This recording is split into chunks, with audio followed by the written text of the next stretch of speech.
De vender antigüedades a vender mentiras, así se desplomó el precio de la historia. Durante más de una década, el precio de la historia fue el orgullo del History Channel. Rick Harrison, su padre el Viejo y el carismático Chumlee transformaron una modesta tienda de empeños en Las Vegas en un fenómeno mundial. Cada episodio prometía algo más que antigüedades. Ofrecía la fantasía de que cualquier objeto olvidado podía valer una fortuna. Yo pagaría unos $2,000 por él. Y lo trataría de vender en unos 2,300. Sin embargo, tras las cámaras, la historia era muy distinta. Lo que el público veía como espontáneo estaba cuidadosamente guionado. Los clientes eran seleccionados por productores y las negociaciones se repetían hasta lograr la emoción perfecta. El negocio familiar se volvió un producto televisivo y la autenticidad una mercancía. La pérdida del Viejo, los conflictos entre Rick y Cory y el escándalo de Chumlee marcaron el inicio del declive.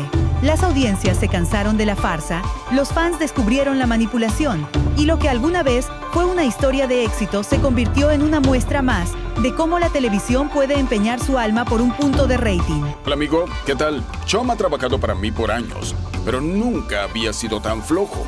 No sé si está aburrido o si necesita un... ¿Cómo pasó el precio de la historia de ser un símbolo del sueño americano a una farsa televisiva? ¿Qué secretos ocultó el History Channel para mantener viva su mina de oro? Quédate, porque hoy conocerás toda la verdad. En el corazón del desierto de Nevada, donde el brillo de los casinos oculta las ruinas del fracaso, un pequeño negocio familiar se convirtió en la joya más brillante del History Channel. Lo que comenzó como un simple taller de empeños, terminó transformándose en una fábrica de ilusiones. El precio de la historia. Rick Harrison y su padre, Richard el Viejo Harrison, nunca imaginaron que su tienda, la Gold and Silver Pawn Shop, sería el escenario de una de las mayores ficciones televisivas disfrazadas de realidad. En los años 80, la familia apenas sobrevivía. Habían perdido su negocio inmobiliario y se mudaron a Las Vegas con tan solo $5,000 en el bolsillo. Allí, entre deudas y clientes desesperados, abrieron una pequeña tienda que ofrecía dinero rápido a cambio de recuerdos, anillos y objetos heredados. Era un refugio para los que no tenían a quién más acudir. Durante años, Rick insistió en que su tienda tenía potencial para la televisión. En 2001, logró un pequeño documental en PBS y más tarde, una aparición en Insomniac with Dave Attell. Pero ninguna cadena creía que un local de empeños pudiera sostener un programa. Nadie quiere ver a gente vendiendo cosas usadas, le decían. Años después, esas mismas cadenas se pelearían por emitirlo. El cambio llegó con el colapso financiero de 2008. Millones de familias en Estados Unidos perdieron empleo, casa y ahorros. El país necesitaba esperanza y el History Channel necesitaba audiencia. La idea de que un objeto olvidado en el ático pudiera valer una fortuna se volvió irresistible. El precio de la historia apareció justo en el momento en que la gente necesitaba creer que los tesoros estaban más cerca de lo que pensaban. La cadena modificó la propuesta original de Rick. Ya no sería un retrato crudo del empeño, sino un espectáculo familiar, lleno de humor y conocimiento. Se agregaron expertos, guiones ligeros y un toque de comedia entre padre e hijo. El resultado fue una mezcla perfecta de historia, negociación y entretenimiento, diseñada para que el espectador olvidara que estaba viendo ficción. El programa debutó en 2009 con una recepción explosiva. Millones de espectadores cada semana, 150 países, subtítulos en 30 idiomas. Rick, su padre y su hijo Cory se convirtieron en celebridades instantáneas. Los objetos antiguos ya no eran chatarra, sino historias con valor emocional. El taller de empeños, antes silencioso y polvoriento, se transformó en un set de televisión rodeado de turistas. Bien, mi hija se casará. Quisiera venderlo. Bien, es realmente único. Es decir, de verdad... Sin embargo, detrás del brillo de los metales y las sonrisas calculadas, se ocultaba la maquinaria de una producción que había aprendido a vender algo más que antigüedades. La ilusión de prosperar en tiempos difíciles. History Channel no solo vendía historia, vendía esperanza, empaquetada en 30 minutos de televisión. Durante más de una década, el precio de la historia fue una mina de oro. El History Channel no solo encontró un éxito televisivo, fabricó una marca global. Rick Harrison pasó de ser un simple comerciante en Las Vegas a uno de los rostros más reconocibles del entretenimiento estadounidense. El programa se transmitía en más de 15 o 50 países y acumuló millones de espectadores por semana. Las calles cercanas a la tienda se llenaban de turistas que esperaban horas bajo el sol solo para tomarse una foto frente al letrero del local. Era el nuevo Hollywood del empeño, un lugar donde la historia se compraba y vendía a cámara abierta. Que acompáñenme a conocer la tienda de Rick Harrison, en donde graban el precio de la historia. Muchísimas cosas, hay juguetes, hay joyas, hay relojes. Y el producto más costoso que hay en toda la tienda es un anillo del Super Bowl que vale $280,000. El negocio familiar pronto se convirtió en un emporio. La tienda real, que apenas tenía espacio para algunos clientes, fue remodelada varias veces para atender la oleada de fanáticos. Los Harrison firmaban autógrafos, grababan comerciales, asistían a ferias internacionales y vendían mercancía con sus rostros impresos, camisetas, tazas, llaveros y hasta figuras de acción. Rick, siempre con la camisa negra y la sonrisa estudiada, consolidó su imagen de empresario carismático, mezcla entre historiador y vendedor de sueños. Pero el verdadero fenómeno mediático fue Chumlee. El personaje torpe, gracioso y distraído se transformó en el alma del programa. Lo que comenzó como un simple papel secundario terminó por eclipsar a los demás. Su imagen estaba en todas partes: caricaturas, memes, camisetas, stickers, dulces, gorras. Creó su propia línea de productos, Chumlee's Candy on the Boulevard, justo frente a la tienda original. Hizo giras en bares, discotecas y convenciones. Donde aparecía, la gente hacía fila para tomarse fotos con él. Era el bufón convertido en millonario, el rostro amable del negocio. A simple vista, el precio de la historia parecía un retrato genuino de la vida cotidiana dentro de una casa de empeños. Personas comunes entraban con objetos curiosos. Rick negociaba con autoridad.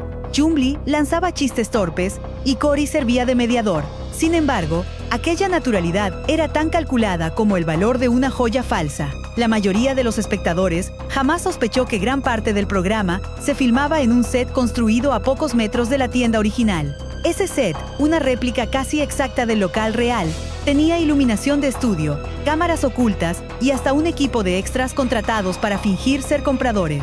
Las tomas espontáneas de turistas curioseando o de clientes entrando por la puerta eran planificadas con precisión milimétrica. Incluso la entrada principal del set delataba el engaño. Mientras la puerta real era de vidrio transparente, la del estudio era opaca, diseñada para disimular que detrás no había calle alguna, sino un pasillo técnico lleno de cables y reflectores. Nada quedaba al azar. Antes de cada grabación, los participantes que supuestamente llevaban un objeto para vender pasaban por una entrevista con un productor que evaluaba si su historia era lo suficientemente atractiva para la pantalla. Muchos ni siquiera tenían intención de vender, querían aparecer en televisión. Los productores preparaban la información histórica del artículo y entregaban a Rick y su equipo los datos esenciales para que, durante la grabación, pudieran fingir conocimiento y asombro. Las negociaciones que el público creía reales eran ensayadas y repetidas hasta alcanzar el tono adecuado. Si el cliente se equivocaba en una palabra o Rick no lograba el gesto esperado, la escena se grababa otra vez. Incluso las entrevistas previas y posteriores al trato se filmaban después de todo el proceso, cuando ya sabían si había acuerdo o no. Por eso muchos vendedores parecían adivinar exactamente cuánto iban a recibir antes de la supuesta negociación. Hola, ¿cómo te va? Bien, ¿cómo estás? Bien, Bien, quisiera vender este oro si es posible. bien. 8 escudos. Pero ¿por qué construir toda una mentira para un reality? Porque la televisión, paradójicamente, no sobrevive con la verdad. El espectador no busca la realidad tal como es, sino una versión ordenada, emocionante y comprensible de ella. La autenticidad producida, ese equilibrio entre lo real y lo escenificado, es lo que mantiene viva la industria del entretenimiento. En el precio de la historia, cada sonrisa, cada broma y cada silencio incómodo estaban diseñados para parecer genuinos sin serlo. El resultado fue una puesta en escena impecable. La ilusión de lo cotidiano convertida en oro televisivo. La tienda dejó de ser un negocio para transformarse en un teatro de compraventa, donde los objetos eran menos valiosos que las emociones que simulaban provocar. De pronto, los Harrison dejaron de vender antigüedades para venderse a sí mismos. ¿Cuánto cuesta la fama cuando se compra con autenticidad falsa? Los Harrison seguían amasando fortuna. Entre merchandising, regalías y turismo, se estima que la familia llegó a generar decenas de millones de dólares. Cada temporada nueva equivalía a una bonanza. El programa se consolidó como el más rentable en la historia del canal. Sin embargo, detrás de las cámaras, la relación familiar se deterioraba. La convivencia diaria, las grabaciones interminables y los conflictos económicos comenzaron a fracturar lo que el público veía como una familia perfecta. El adiós para siempre del viejo, en 2018, marcó el principio del declive emocional del clan. Su figura era el ancla moral del programa, el contrapunto entre el cinismo de Rick y la comedia de Chumlee. Sin él, el tono cambió. Lo que antes parecía auténtico empezó a sentirse vacío. La dinámica entre padre e hijo se volvió repetitiva, artificial. A eso se sumaron los pleitos internos. Cory, el hijo de Rick, ya no quería continuar. Se mudó a México y declaró que no soportaba seguir interpretando a un personaje de 23 años con guión a los 40. Luego llegó el golpe más fuerte, el escándalo de Chumlee. En 2016, su casa fue allanada por la policía y se le encontraron sustancias prohibidas, medicamentos controlados y una docena de armas no registradas. Los titulares lo destrozaron. Se le acusó de múltiples y el futuro del show pendió de un hilo. Sin embargo, tras declararse culpable de 2 cargos menores, logró evitar la prisión. El público quedó dividido. Unos lo veían como víctima del exceso de fama, otros como prueba de que todo en el programa era una fachada. Assault investigation lands one of the members of Pawn Stars in trouble, Austin Russell. Trisha, Ricky, we pulled the records and take a look. 19 drug charges. El golpe mediático fue demoledor, pero la cadena decidió mantenerlo en pantalla. El precio de la historia sin Chumlee era impensable. Lo redujeron en algunos episodios, limpiaron su imagen y el negocio de merchandising siguió generando dinero. Aún así, la audiencia comenzó a caer. Los espectadores ya no creían en la ilusión. Sabían que cada negociación era ensayada, que los clientes eran actores y que las bromas estaban escritas por guionistas. En 2022 estalló otra polémica. La madre de Rick demandó a su propio hijo, acusándolo de haberla engañado para quedarse con la tienda familiar. Alegó que él la hizo firmar documentos mientras estaba hospitalizada, cediendo el 51% de la propiedad. Lo que en televisión se mostraba como una dinastía unida, en la vida real se desmoronaba por dinero. Para entonces, el programa ya había perdido la mitad de su audiencia original. Los episodios parecían fotocopias unos de otros. Las tramas falsas, como Cory con renunciar, o Rick descubriendo tesoros históricos, resultaban predecibles. En un intento desesperado por atraer al público, comenzaron a invitar celebridades. Steve Carell, Bob Dylan y hasta deportistas famosos cruzaron el mostrador. Pero lejos de revitalizar el formato, lo saturaron. La televisión ya no era la misma.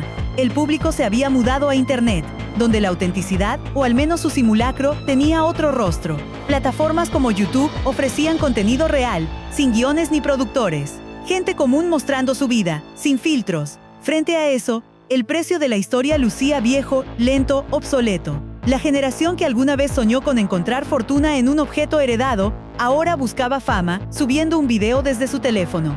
Rick y Chumlee intentaron adaptarse. En 2023 lanzaron un podcast llamado Pawn After Dark, una especie de extensión digital del programa. Pero el proyecto fracasó. Pocos espectadores, producción rígida y una sensación de que todo seguía igual. Intentaron imitar a los creadores de contenido, pero sin entender la esencia del nuevo lenguaje. En YouTube, el público no busca perfección, busca conexión. Y ellos ofrecían lo de siempre: guión, control y nostalgia.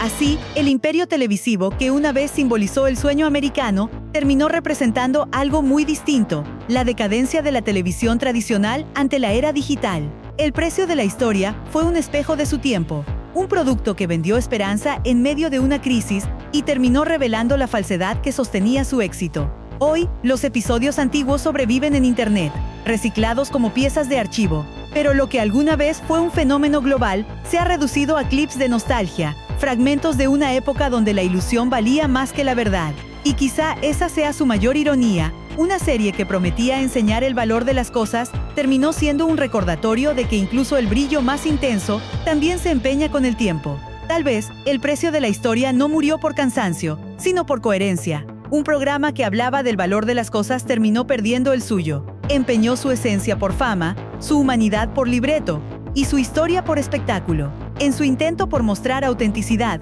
terminó fabricando una versión brillante pero vacía de sí mismo. Fue un espejo de la televisión que lo creó, un negocio que compró emociones, vendió ilusiones y dejó en el mostrador lo más valioso que tenía. Cuando las cámaras se apagaron y el eco de las risas falsas se desvaneció, solo quedó una pregunta flotando entre vitrinas y recuerdos: ¿cuánto cuesta mantener viva una mentira? La respuesta quizás está en los restos digitales de un imperio que alguna vez hizo historia y hoy apenas sobrevive entre repeticiones y nostalgia.